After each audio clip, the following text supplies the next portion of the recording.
sabar ya, suruh duduk. Salah, ya kan gitu. Tapi sabar definisinya adalah menerima takdir Allah, kemudian ikhtiar mencari jalan keluar. Contoh, Bapak Ibu bangun pagi, flu.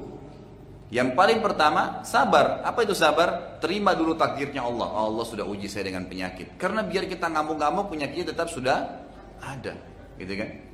Terima dulu sebagai takdir. Lalu ikhtiar, minum obat, konsultasi dengan dokter, gitu kan? Minum teh hangat, itu semua adalah ikhtiar. Ini namanya sabar. Terima takdir Allah, kemudian ikhtiar.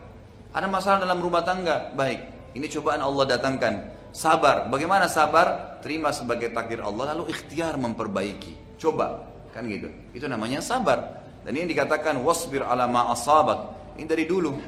Ibnu Abbas radhiyallahu anhu berkata, subhanallah, baru semalam saya dapat posting gitu kan. Jadi satu teman waktu di WhatsApp itu, kalimat yang luar biasa gitu.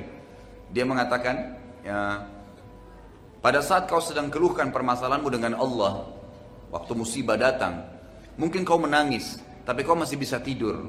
Sementara Allah Tuhanmu menyelesaikan permasalahanmu pada saat kau keluhkan dengannya tanpa dia tidur. Kamu sedang tidur, Allah selesaikan permasalahanmu dengan cara dia yang kalau kamu tahu bagaimana Allah selesaikan urusanmu, kau akan menangis karena senang.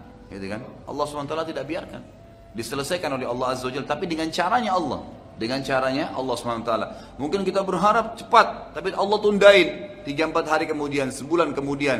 Allah kita ingin dengan cara A selesai, ternyata tidak. Allah selesaikan dengan cara Z. Allah lebih tahu. Dan umumnya kalau Allah ujikan seorang hamba musibah, maka berarti Allah akan angkat derajatnya dan mengampuni dosanya. Serta kadang-kadang subhanallah, ini sering saya bahasakan kalau anda sedang menghadapi musibah, makin berat cobaan datang, maka pastikan anda orang paling kuat, lebih kuat imannya.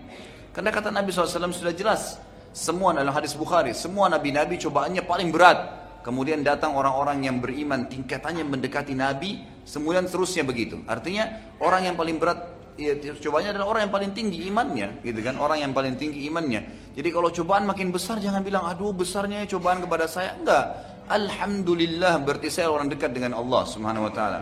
Karena ada kadang-kadang Bapak Ibu sekalian, ini ulama tekankan ya, ada derajat di surga kita nggak bisa dapat kecuali dengan 100 tahun sholat malam, dengan 100 tahun sedekah, bakti dengan orang tua, haji mungkin 1000 kali.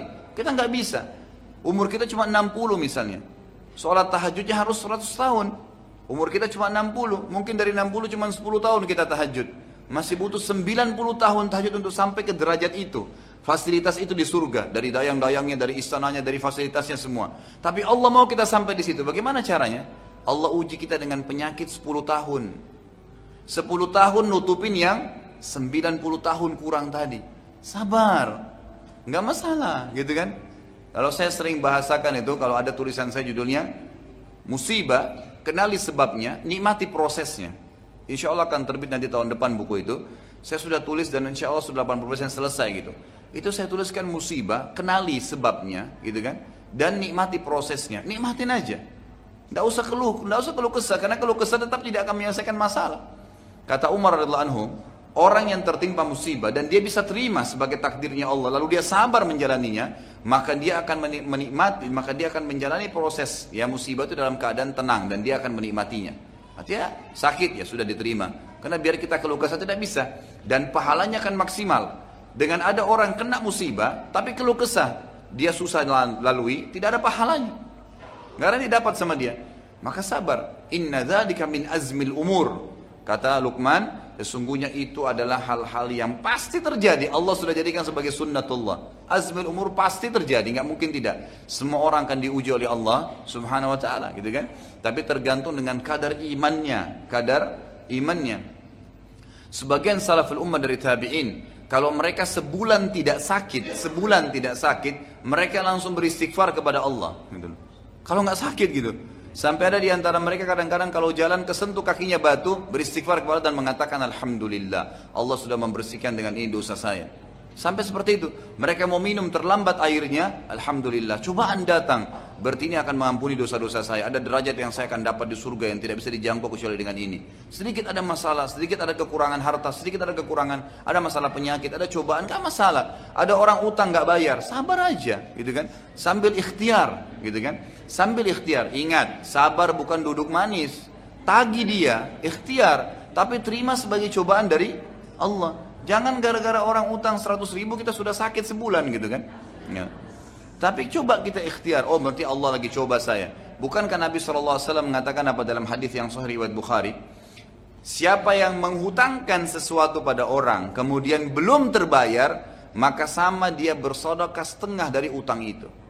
Kalau ada pernah ibu-ibu saya sampaikan sampai nangis gitu, Ustaz ternyata saya baru tahu ya, 10 tahun saya pernah utangkan uang orang gitu kan, belum dibayar-bayar Ustaz. Ya sama 10 tahun kalau saya bahasakan dengan bahasa saya, setiap hari 10 juta waktu itu utangnya, sama dengan ibu tiap hari infak 5 juta selama 10 tahun.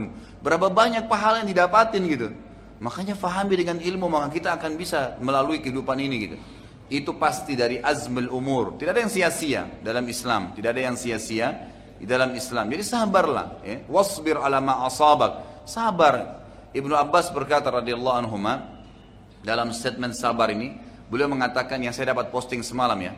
Kalau seandainya, kata beliau, kalau seandainya langit ini rubuh, gitu kan, menimpa bumi, maka pasti Allah akan berikan jalan keluar kepada orang-orang yang bertakwa dan sabar. Jadi pasti Allah akan bukain celah-celah yang mereka tidak kena timpaan tersebut dan mereka bisa lari, lepas daripada runtuhan langit. Bukankah Allah mengatakan, "Wa may yattaqillaha yaj'al lahu makhraja"? Orang yang bertakwa, orang yang patuh dan sabar itu akan diberikan makhraja, jalan keluar dari masalah dia. Maka tinggal sabar saja dan pasti hasilnya akan manis gitu kan. Nikmatin prosesnya. Ada orang tiba-tiba la qadarullah stroke. Dia ngamuk-ngamuk juga percuma. Kita lihat ada orang subhanallah stroke tiap hari emosional. Kenapa dia kena? Makin parah kan? Tapi coba ada orang bilang, oh dicoba sama Allah, ya sudah cobaan dari Allah. Ikhtiar, coba berobat, coba bertanya sambil dinikmatin, jalanin aja. Ada orang subhanallah lumpuh, ya tangannya nggak ada dua-dua, kakinya nggak ada, tapi tetap beraktivitas karena dia bisa nerima itu sebagai sunnatullah. Dan ingat itu hanya di dunia.